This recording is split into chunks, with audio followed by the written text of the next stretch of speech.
I never thought I'd be the kind of man to fall for it again. The kind who mistakes kindness for love.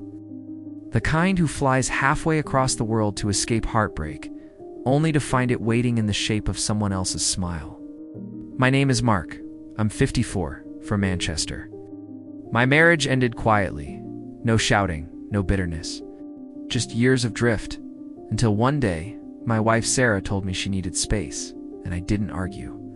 We divorced 6 months later. Alone in the flat I had once shared with her, I felt a loneliness that clung to me like a second skin. Work had lost its appeal.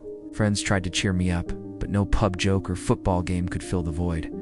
So, I bought a ticket to Chiang Mai, Thailand. Not for adventure, not for culture. To feel alive again. To be somewhere where nobody knew I was alone. Chiang Mai greeted me with a breeze scented with incense and mangoes. Tuk-tuks honked in rhythmic chaos.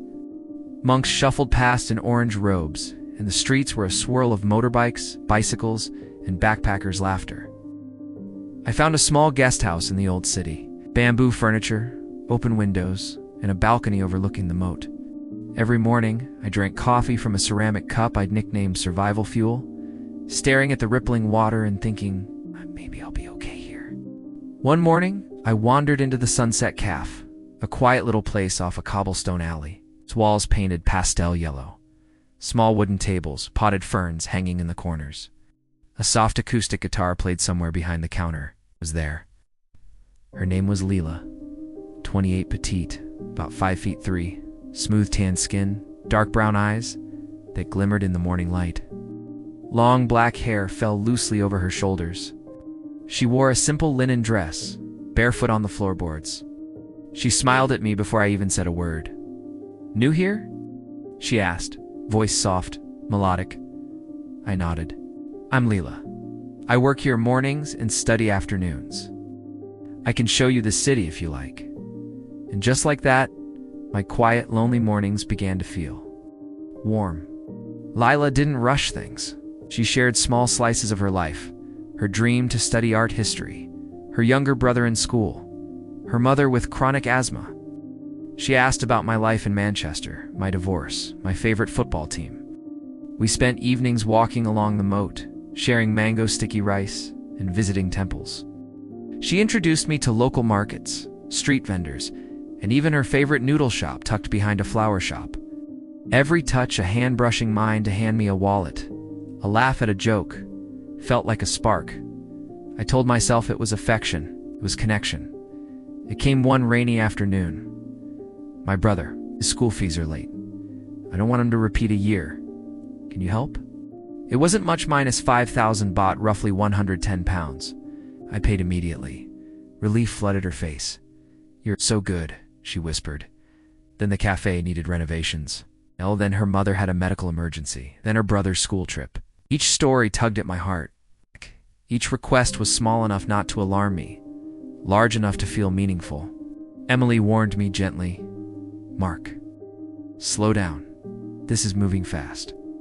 Don't mix money and affection." I nodded, but when Leela looked at me, I forgot her advice.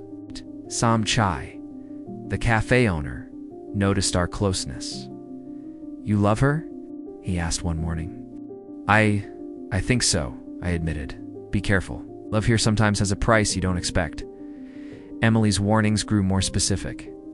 She had heard of scams targeting older expats in Chiang Mai, where women charm men, escalate requests for money, and leave when it's convenient. I brushed it off. Leela isn't like that, I told myself. 2 months in, Leela asked about her visa. She couldn't study without it. She said the process required financial documents, deposits, and fees. 180,000 baht, 3,900 pounds. I hesitated. My savings were finite. But the thought of losing her, the thought of her disappearing because of bureaucracy, terrified me more. She hugged me, whispered, "We can finally be together without worry." And for weeks, life felt blissful. But subtle changes emerged. Her phone calls became secretive.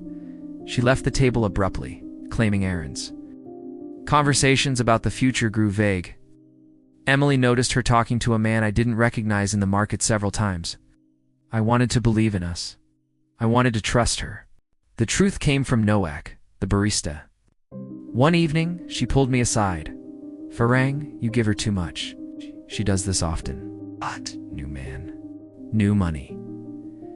I refused to believe it until I went to the cafe one morning and saw her laughing with another foreigner, handing him a menu with the same smile she gave me. She froze when she saw me. No tears, no excuses, just calculation. Outside the cafe, I asked gently, "Is any of this real?" She smiled faintly. "Maybe a little bit, but life. I survive. You help? You happy? That's enough." I realized the truth. Affection had always been tied to money. Love had been a temporary illusion. I lost about 5,500 pounds in total. More than the money hurt the shame of realizing I had bought my own happiness. I returned to Manchester. I still think of Chiang Mai, the mango stalls, the temples, and that cafe. But I know now, grief and loneliness make you vulnerable. Emotional scams target those who are healing. Relationships that escalate too fast are dangerous. Affection tied to financial dependency is manipulation. Listen to friends and locals, they can see red flags you can't. Scammers often use charm, stories of family hardship, and small financial requests before asking for large sums. Healing abroad is fine, just don't confuse attention for love.